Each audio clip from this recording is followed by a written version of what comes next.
What is up, everyone? I'm Rachel. Welcome back to my channel here in the Black Hills of South Dakota. I'm coming at you from my bathroom today because I needed a cool backdrop that was not in my basement because it's still too cold to make soap down there. So I'm going to make it in my kitchen again like I've been doing the past couple weeks. And I think you're going to really like the soap. It surprised me in a lot of different ways. So I'm naming this Moroccan Sunset, inspired by a one-day trip I took during college. I got to ride with some friends on a ferry across the Strait of Gibraltar and wander around in one of the cities along the coast. And now when I think of Morocco, it just has an amazing, beautiful, rich culture full of fancy spices and woven carpets and rugs, camels, intricate tile designs, and beautiful white buildings because it's so hot there that the lighter color on the outside helps keep it cool since it's kind of right on the equator. And we got to ride home as the sun was setting. So I thought this would be appropriate to name this Moroccan Sunset. And I even found a fragrance oil by Nature's Oil called Morocco. It behaves decently well in this soap, but I was hoping for more of like a spice shop type of a smell. It smells more like a bouquet of flowers to me, and did switch up just a little bit in the finished product because I worked with neem oil for the first time. So I'm gonna call this a soapy adventure for sure because it did not turn out how I was expecting. Really, really interesting. So I'm gonna tell you more about neem oil and my process here while we make this soap. My lye solution and my oils are around 96 degrees, and I'm finally cool enough to get this 900 ml stainless steel frothing pitcher to put my lye solutions in because I've been worried about the glass breaking because I know the lye can etch away at the glass. So I finally made the switch, and now I have a little bit more mental peace for my own safety. And I decided to add in a little bit of goat milk powder in with this recipe just to give it a little extra creamy lather because I found out from some research a lot of interesting things about neem oil. One of them is that it actually reduces lather in soap. And I was kind of researching like what's a safe percentage to use in this recipe. And some people were like, oh, start with 2.5% if you've never used it before. Other people are like, oh yeah, 10% or below. Other people are like, oh yeah, I use like 20% or more. So I think it's just going to be kind of personal preference and how you like it, how it behaves for your skin, because some people are kind of sensitive to it, and yet others say that it's actually really good for sensitive skin and eczema. So I think it's just going to have to be own personal preference and research on your part. But one thing that I noticed as soon as I started using this neem oil, oh man, does it kind of smell. So I think that's part of why they say like start with a little bit, because you might not like the end result of this because you can't really get the smell to go away even with fragrance oils in the end result of your soap. I personally think it kind of smells earthy like onions and garlic. So you'll just have to smell it for yourself, but I can see why gardeners use it as a natural pesticide. So that's what I'm going to save the rest of mine for. I did use natural botanicals to color all the layers of this, and I'm kind of going for like a mountain range with a sun on the bottom, so it kind of looks like that sunset I was mentioning, and then the progressively darker layers to show like more of the night sky color.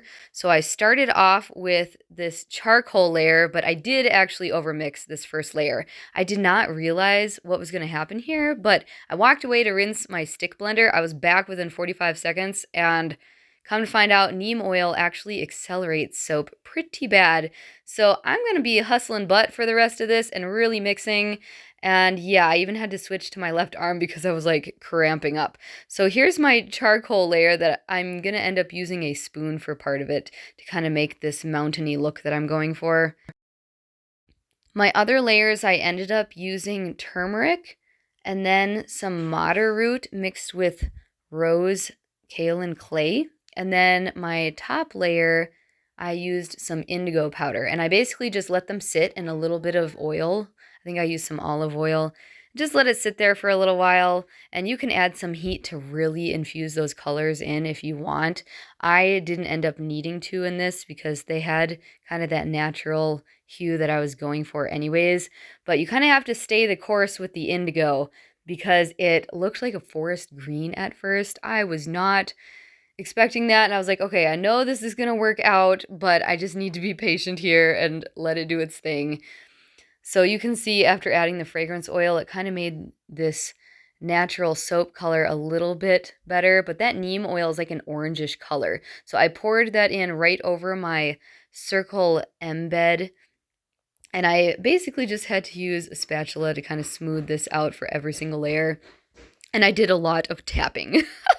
So this really was quite the workout to get the soap done. Probably one of my more challenging ones that I had to work pretty quickly on. I am using my tall, narrow mold that my husband made for me because I wanted to give myself some extra space for these fun layers that I'm going for.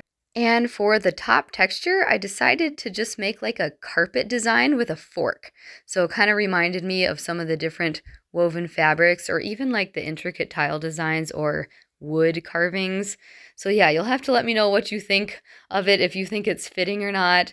It was a really fun experiment to try on all of this. I feel like in the end, it did kind of come together. So I'm going to just muscle through the last of these layers and just play some music while you guys see how all this went down.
if you've ever walked through like a botanical garden greenhouse, that's kind of what the end smell reminds me of. Somewhat floral, somewhat earthy, like a slight sweet cactus smell almost.